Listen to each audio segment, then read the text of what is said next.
तर शिल्पा सुर्वे या 7,000 मतांनी सध्या आघाडीवर। गडचिरोलीमध्ये मतमोजणी अतिशय संथगतीने सुरू असल्याची बातमी समोर येते आहे। गडचिरोली जिल्ह्यातला एकही निकाल अद्याप हाती आलेला नाही।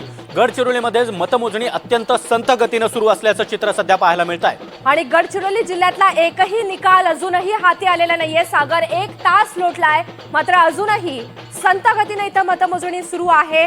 नेमकी काय तांत्रिक अडचण आहे हे अजून स्पष्ट व्हायचं आहे, मात्र मतमोजणी अतिशय संथ गतीने सुरू आहे। कोणताही निकाल या ठिकाणावरून हाती आलेला नाहीये। नक्कीच तर वरची आकडेवारी जर आपण पाहिली ऋतुजा, तर महत्त्वाची बाब म्हणावी लागेल की भाजप, शिवसेना, शिंदे गट, एनसीपी, अजित पवार गट, त्याचबरोबर काँग्रेसनं 2 आकडी संख्या गाठलेली आहे। मात्र शिवसेना ठाकरे गट आणि राष्ट्रवादी शरद पवार गटाला अजूनही 1 तास लोटलेला आहे, मात्र अजूनही 2 आकडी संख्या गाठण्यात आलेली त्यांना यश मिळालेलं नाही। तर तिकडे करमाळ्यामध्ये आपण पाहतोय शहर विकास आघाडीचे उमेदवार विजयी झालेले आहेत। करमाळ्यामध्ये मोहिनी सावंत यांचा विजय झालेला आहे। तर करमाळ्यामध्ये माहितीच्या उमेदवार असलेल्या खुलताबादमध्ये काँग्रेसचे नगराध्यक्ष विजयी झालेत। आमर पटेल यांचा विजय या ठिकाणी झालेला आहे आणि काँग्रेससाठी हा मोठा विजय, कारण खुलताबादमध्ये काँग्रेसचे नगराध्यक्ष विजयी झालेत। आमर पटेल यांचा विजय झालेला आहे। एकंदरीतच मव्याचं चित्र सागर पाहिलं तर काँग्रेस 23 जागांवर आघाडीवर आहे आणि यामध्ये आमर पटेल यांचा विजय झालाय। तर आमर पटेल हे विजयी झालेले आहेत। करमाळ्यामध्ये शहर विकास आघाडीचे उमेदवार विजयी झालेले आहेत। आपण पाहतोय करमाळ्यामध्ये मोहिनी सावंत यांनी विजय मिळवलाय। तर एक अपडेट आता समोर यायला सुरुवात झालेली आहे। एक निकाल आता समोर येतोय। करमाळ्यामध्ये महायुतीच्या उमेदवार तर पंढरपुरात प्रणिता भालके 2000 मतांनी पुढे आहेत। आपण पाहतोय करमाळ्यामध्ये शहर विकास आघाडीचे उमेदवार सध्या विजयी झालेले आहेत आणि करमाळ्यामध्ये मोहिनी सावंत यांनी विजय मिळवलाय। तर करमाळ्यामध्ये मोहिनी सावंत विजयी झाल्या आहेत। करमाळ्यामध्ये महायुतीच्या उमेदवाराचा मात्र पराभव झाला। इथे महायुतीसाठी मोठा धक्का म्हणावा लागेल। पंढरपुरात प्रणिता भालके 2000 मतांनी पुढे आहेत। करमाळ्यामध्ये शहर विकास आघाडीचे उमेदवार विजयी झाले आहेत। खुलताबादमध्ये काँग्रेसचे नगराध्यक्ष विजयी झाले, ज्यांचं नाव आहे आमर पटेल।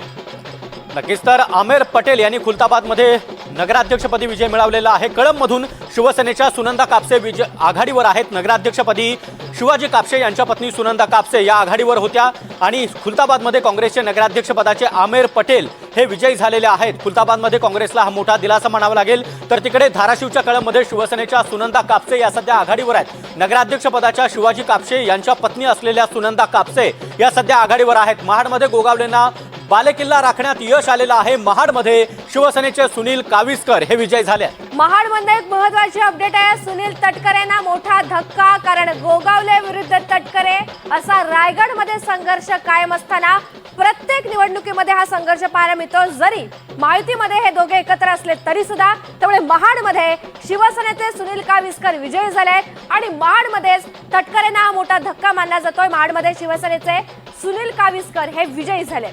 स्थानिक स्वराज्य संस्थांची ही निवडणूक असली तरी या ठिकाणी भरत गोगावले विरुद्ध सुनील तटकरे असाच सामना आपल्याला पाहायला मिळालेला होता आणि महाडमध्ये गोगावले यांनी आपला गड राखलेला आहे। महाडमध्ये गोगावले यांचे उमेदवार विजयी झालेले आहेत। तर तिकडे मुदखेडमध्ये काँग्रेसचे 2 नगरसेवक विजयी झालेले आहेत। मुदखेड हा अशोक चव्हाण यांचा बालेकिल्ला, भाजपचे 2 नगरसेवक आता विजयी झालेले आहेत। काही वेळापूर्वी आपण पाहिलं मुदखेडमध्ये भाजपचे उमेदवार हे पिछाडीवर होते, मात्र आता 2 नगरसेवक या ठिकाणी विजयी झालेत। त्यामुळे अशोक चव्हाण यांच्यासाठी हा मोठा दिलासा म्हणावा लागेल। आणि अशोक चव्हाण यांनी जी मेहनत घेतलेली होती, जो प्रचार केलेला होता, त्याचा कुठेतरी फळ म्हणावं लागेल। भाजपचे 2 नगरसेवक विजयी झालेत। मुदखेड हा अशोक चव्हाण यांचा बालेकिल्ला, त्यांचं वर्चस्व गेली अनेक वर्ष इथे कायम आहे। मुदखेडमध्ये काँग्रेसचे 2 नगरसेवक हे तिकडे विजयी झालेत। मुदखेड हा अशोक चव्हाण यांचा बालेकिल्ला आहे, मात्र भाजपचे 2 नगरसेवक सुद्धा विजयी झालेले आहेत आणि मुदखेड हा अशोक चव्हाण यांचा बालेकिल्ला आहे।